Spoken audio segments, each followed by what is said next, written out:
जय गुरुदेव। एक बार स्वामी जी महाराज ने सत्संग में सुनाते हुए कहा कि आप सभी मेरी बातों को ध्यान से सुने। मैं कुछ मानव सुधार का भी संदेश सुनाऊंगा। आज की मानव व्यवस्था देखकर यह भी कहने की जरूरत पड़ी, आगे एक ऐसा समय आएगा कि हिंदू की बात तो दूर रही, मुसलमान भी बकरी मुर्गी काटता नजर नहीं आएगा। बकरी काटने वाले के भी हाथ पांव काट लिए जाएंगे। आप सभी मांसाहार को छोड़कर शाकाहार अपना लें। मांसाहार मनुष्य को शोभा नहीं देता है। शराब पीकर, मांस अंडे खाकर सभी दुराचारी बन गए हैं। मानव की पाप सीमा अंतिम चरण को पहुंच चुकी है। अब आपके पाप कर्मों का घड़ा फूटने वाला है। मुसलमान आपस में लड़कर समाप्त हो जाएंगे। संसार की समस्त जातियों में सबसे कम संख्या मुसलमानों की रह जाएगी और वे भी स्वतः हिंदू धर्म को स्वीकार कर लेंगे। सारे संसार में एक बहुत बड़ी क्रांति उठ खड़ी होगी। ऐसी अवस्था में लोग बेमौत मारे जाएंगे। प्राकृतिक प्रकोपों से भी लोग काफी मरेंगे। 70 के अंतर्गत 20 करोड़ लोगों को कर्म धर्म की शिक्षा दे दूंगा। आप सभी अभी से अपना सुधार कर लें, वरना आगे मार खाने को भी तैयार हो जावें। भविष्य में इतना बड़ा सूखा पड़ेगा कि लोग अन्न और पानी बिना बेमौत मरेंगे। बिजली उत्पादक यंत्र जनरेटर बंद हो जाने पर बड़े बड़े मिल और कारखाने अधिकांश संख्या में बंद पड़ जाएंगे। आप सभी को यह भी घंटा डेढ़ घंटा पानी तब भी नहीं मिलेगा और वर्षा इतनी काफी होगी कि आप पानी से परेशान हो जाएंगे। बिजली संचार व्यवस्था बंद पड़ जाएगी। हर हालत में आपको तकलीफ उठाना होगा। अभी तो आप चाहें जो कर लें। जो कुछ भी आपके सामने अभी हो रहा है, यह सब श्री गणेशाय नमः है। इसका विराट रूप आगे चलकर देखने को मिलेगा। आपकी गरीबी कोई भी माई का लाल सन 80 तक दूर नहीं कर सकता। आप इस बात को अच्छी प्रकार नोट कर ले। गरीबी हटाने की बात तो दूर रही, आपको इतना गरीब बना दिया जाएगा, आगे चलकर आप बंदर की तरह नाचेंगे। शेर साहूकारों में भारी परिवर्तन होगा। सभी के मुंह से हाय हाय ही सुनाई देगा। अभी और भी टैक्स आपको देने होंगे। बस इतना ही समझ ले कि दिन दूनी रात चौगुनी। आप तो अपनी बुद्धि गुरुई रख चुके हैं। गरीबी हटाने की बात तो आसमान को जमीन पर लाने जैसी बात है।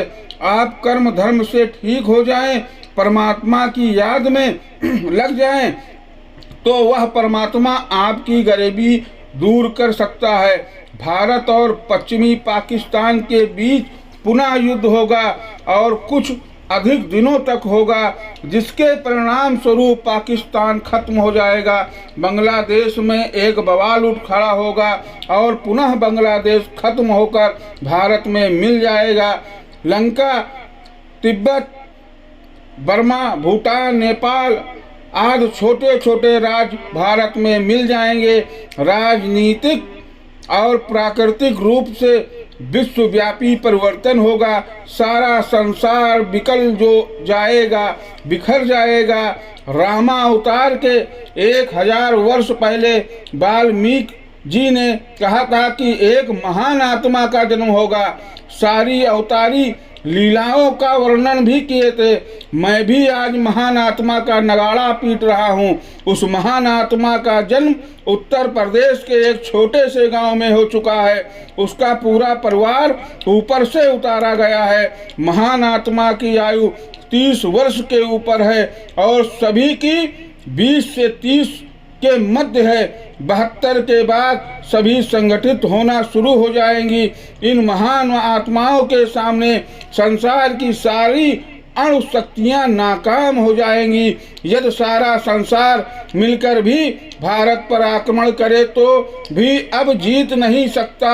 इतना अवश्य है कि यहाँ भी लोग कर्मानुसार बहुतायत संख्या में मरेंगे। फेंके गए 95% बमों को उतार कर जमीन पर रख दिया जाएगा। रोग से दुराचारियों का सफाया हो जाएगा। आप सभी आज के सत्संग को मन, चित्त और बुद्धि को एकाग्र करके सुने। ऐसा सत्संग आप सभी को अभी तक सुनने को नहीं मिला होगा।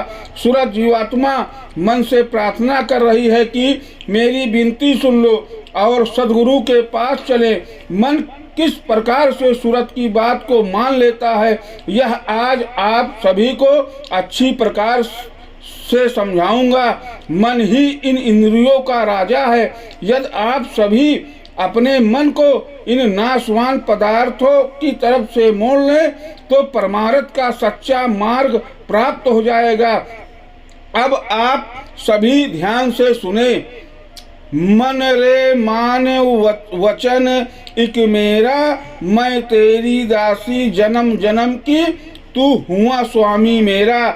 जीवात्मा हाथ जोड़कर बड़ी दीनता के साथ कह रही है कि ऐ मेरे दोस्त मन, आज मेरी विनती को तू सुन ले। बहुत युगों से तुम्हारा और मेरा साथ रहा है। आज तक मैं तुम्हारी दासी रही हूँ।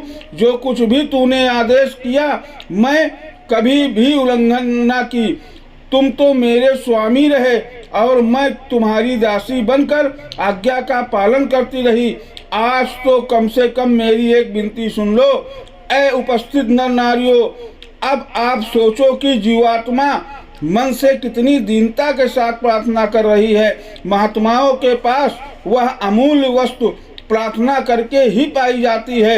इसलिए सत्संग में और संसार में भी दीनता से रहकर कुशलता पूर्वक जीवन में सफल हो सकते हैं। दीन भाव आना ही महान आत्माओं का मुख्य लक्ष्य है। आप सभी अब ध्यान से सुने, फिर आगे सूरत मन से क्या कह रही है।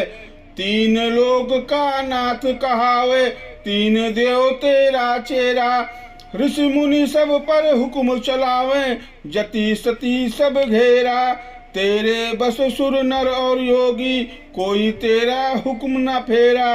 बड़े दीन भाव से प्रार्थना करते हुए रोक कर सूरत मन से कह रही है कि हे मन, मैं तुम्हारी दासी हूँ। मैं ही नहीं, ब्रह्मा विष्णु महेश ये तीनों देव तेरे दास हैं। तेरे ही अधीन चलते रहते हैं। तू ही इन तीनों श्रेष्ठ देवताओं का मालिक है। ऋषि मुनि, योगी, ज्ञानी और विद्वान तथा मंदिर मस्जिद का पुजारी भी तुम्हारे अधीन है।